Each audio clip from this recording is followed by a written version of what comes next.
Salut personne, bienvenue dans cette nouvelle vidéo, bienvenue dans cette nouvelle année, bienvenue sur cette chaîne, j'espère que ça vous plaît. J'ai fait une caméra un peu mouvante, voilà, elle est pas en mouvement là, je sais pas pourquoi. Bref, si ça bouge c'est normal, c'est histoire de donner un peu de dynamisme à tout ça, à tout ce bordel. Et j'espère que ça va vous plaire. Et pour cette nouvelle année, hop, on va voir ensemble à quoi sert le follow focus sur une caméra. Voilà, j'attends l'intro maintenant.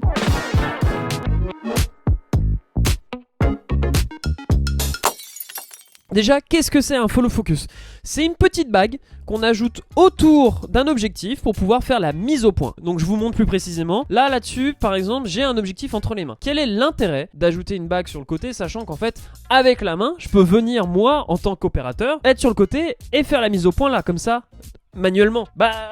L'intérêt, il est plutôt simple et je vais vous l'expliquer avec un follow focus manuel. Donc ça, c'est un follow focus manuel. Ici, on a une partie crantée. Je vous montre bien, on a une partie crantée. Cette partie crantée, elle va venir directement se coller à la seconde partie crantée de l'objectif pour pouvoir faire le mouvement. C'est histoire de répartir ce mouvement-là sur le côté qui va venir se répercuter sur cette petite roue. Si je bouge ma poignée, ma roue crantée bouge aussi. Ok, ça permet de fluidifier le mouvement. Pourquoi? Parce que dès lors que vous le faites manuellement, le mouvement directement de la main à l'objectif, vous n'êtes pas très net, il y a des petits à-coups. Oui, effectivement, un follow focus est intéressant à ce moment-là. Autre intérêt, sur un tournage, généralement vous avez des petites surfaces blanches qui permettent d'indiquer très simplement de ok, il va falloir que je m'arrête là. Je vais prendre un autre exemple.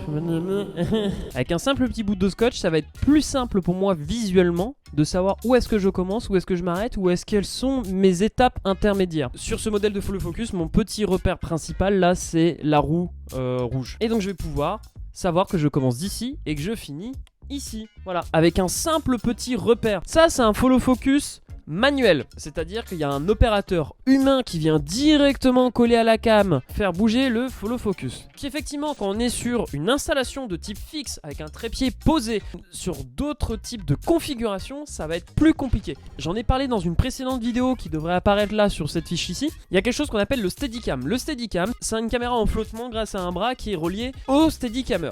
Sauf que lui, il a besoin d'être tout seul. Et donc le follow focus à ce moment-là, il est pas terrible. Alors qu'est-ce qu'on fait? Il existe un second follow focus qui s'appelle le follow focus HF. Dès lors que vous ajoutez HF, généralement c'est pour dire que c'est sans fil. Et ça tombe bien, j'en ai un directement posé là sur cette petite caméra. Il est ici le follow focus HF.